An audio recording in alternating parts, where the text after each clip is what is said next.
عشان تعملي صينية زي دي مش لازم على فكرة تسرقي بني، لا ولا أي حاجة. هنعمل الصينية ديت بمنتهى السهولة وخطيرة خطيرة يا ولاد.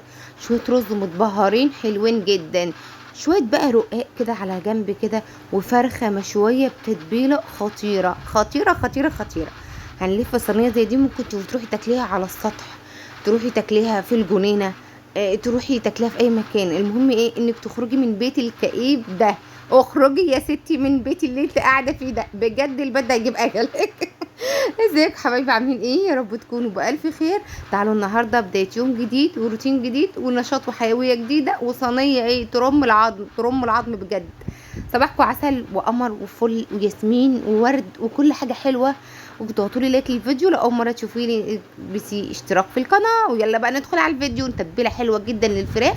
تبلت الفراخ ونقعتها ونضفتها ونقعتها بملح وليمون وبقت نضيفه وزي الفل كده، وشكشكتها وفتحتها. تمام.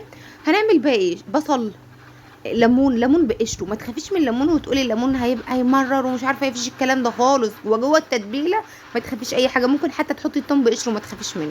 هنحط فصين بس صغيرين من الثوم، وهنحط بصلايه كده حلوه متوسطه. هنحط كده قرنين من الفلفل، واتنين طماطميتين او طماطميه واحده على حسب وزن الفرخه بتاعتك او كميه الفراخ اللي عندك. وهنحط شويه من الخل، شويه من اللبن، ممكن لبن رايب. المهم التتبيله دي بتعتمد اللي في البصل وفي الثوم وفي الطماطم وفي الفلفل، وتقدر كمان تحط فلفل الوان او عندك، او فلفل حامي لو عندك. هنحط كمان حبهان، هنحط كمان ورق روري، كله جوه الخلاط. هنحط بقى توابلنا دي دقه بتكون فيها بقى كمون وفلفل اصل، كمون وكزبره وشطه والكلام ده كله. انت بقى عايزه تزودوهم كده تمام. لكن احنا هنا في الفلاحين فبنحط الدقه دي. الدقه دي بتبقى فيها ايه؟ الحاجات دي كلها. بهارات بقى فراخ، بهاراتك بقى اللي انت عايزاها واللي مش عارفه حطي. حطي تتبيله الفراخ، حطي. مش هنحط كميات كبيره، بنحط ربع معلقه صغيره من كل حاجه كده، يعني سنه صغيره كده زي ما انتم شايفيني بعمل كده. حاجات كده بسيطه على طرف المعلقه وبقوم حطاها. المهم ان احنا نعمل توليفه كده من البهارات تكون حلوه ولذيذه. الحاجه اللي انا على فكره من الناس اللي ما بتحبش البهارات كتير في الاكل، بس الحاجه اللي بتقبل البهارات معاكي تتبيله الفراخ والمحشي. بيقبلوا معاكي البهارات قوي، يعني حط لهم عشان يبان.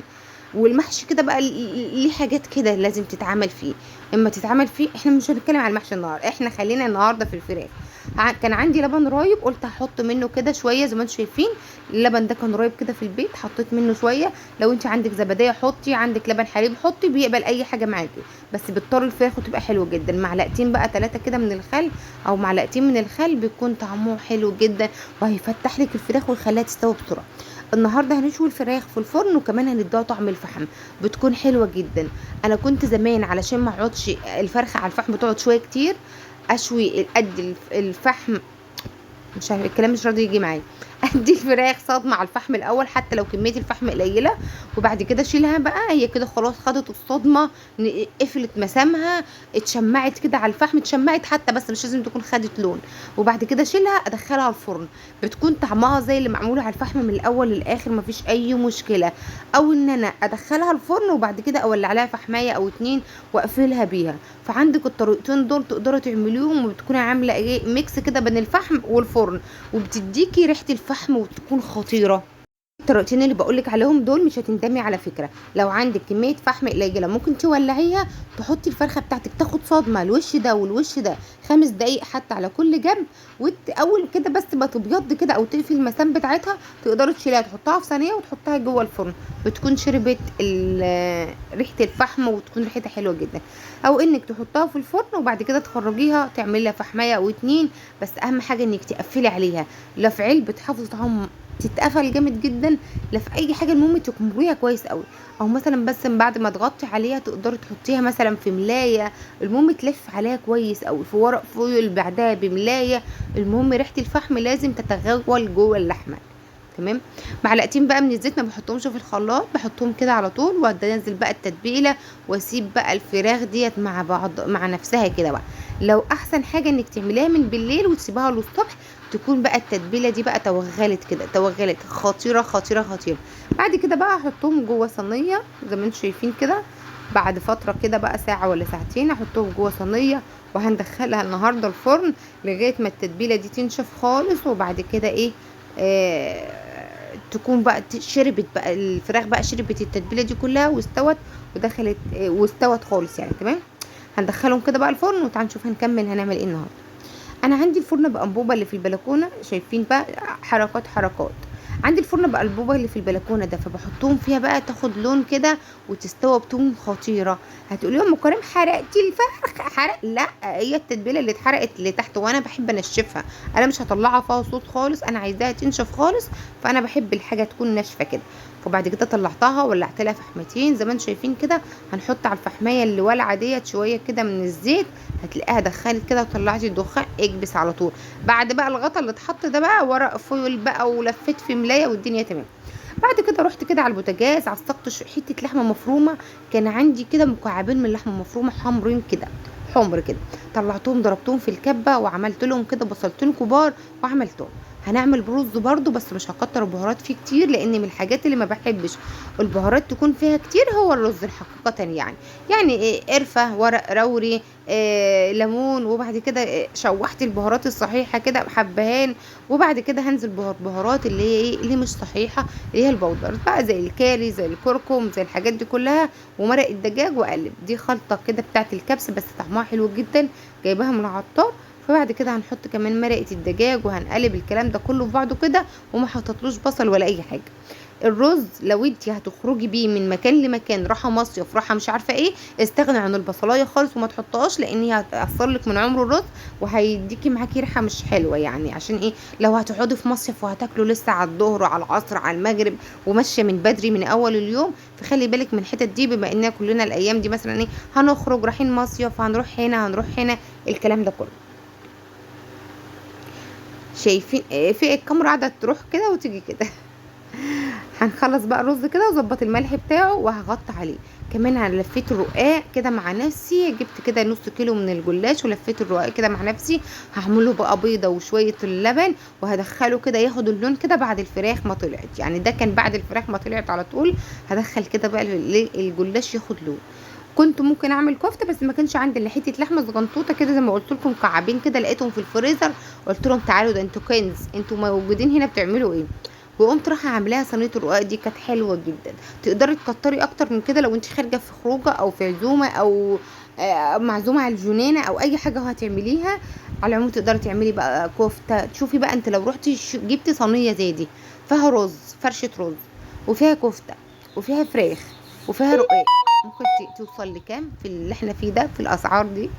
بجد ممكن توصل لها 600 700 جنيه. انت تعمليها في البيت، مش هتكلفك ربع الكلام ده كله. وتقدري تاخديها كده على الصينيه ملفوفه وتحطيها بقى. طب لو انت ماشيه مواصلات، ممكن علبه او صينيه تكون من مرتفعه شويه زي صواني الكيك، وتحطي الحاجه فيها وتغلفي الدنيا، والدنيا بتبقى تمام عادي، بتشال، ما بتبقى ايه، ما بتضايقكيش في حاجه. جبت كده البيضه بقى واللبن، واحطهم كده على وشها، معاهم فلفل اسمر، ومعاهم الملح بتاعها، وهحطهم كده على وشها، وهتدخل الفرن وهتطلع بالشكل اللي انت تشوفه ده. تعالوا يا اولاد نرص صينيه الاحلام. هي مش احلام قوي ولا حاجه. واحد يقدر يعمل هذه الصينيه على قد امكانياته. ممكن بقى شويه محشي، الله، على جنب شويه ممبار.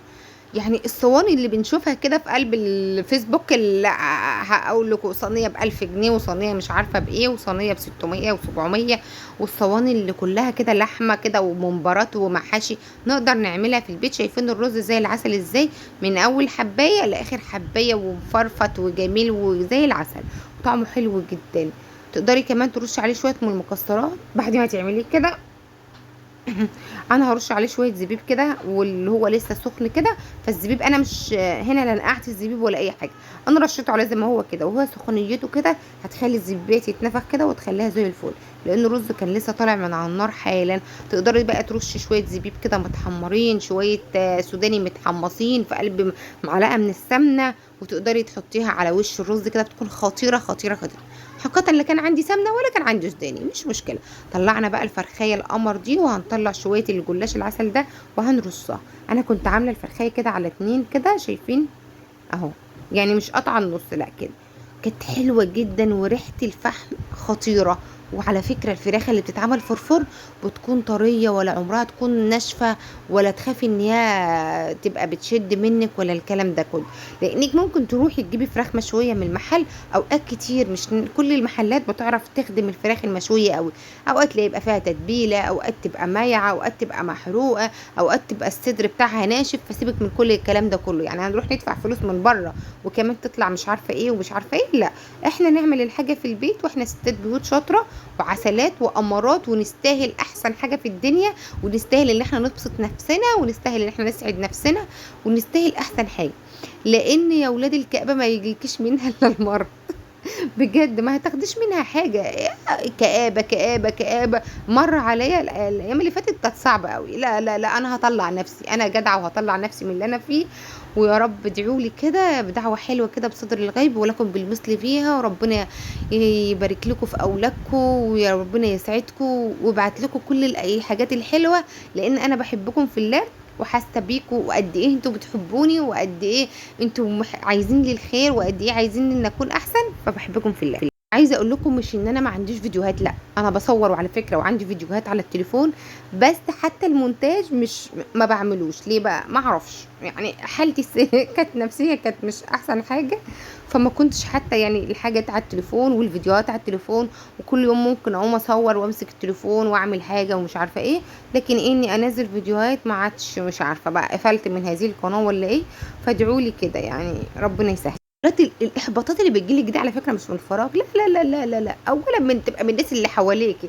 ما عدتش تعملي، ما عدتش تسوي، ما هوش جايبه نتيجه، مش جايبه همها، مش جايبه مش عارفه ايه. ومهما كان الانسان يقول لك لا انا قوي مش هسمع كلام اللي حواليا وهكمل، يرجع يقول اكيد هيأثر عليك بالسلب برضو. اكيد كل كلمه يقول لك كفايه بقى، ما عدتش تعملي بقى ومش عارفه ايه، هتأثر عليكي بالسلب. الفيديو خلص، كان نفسي يبقى 5 ساعات عشان ارجع معاك اشوفكم فيديو جديد، ومع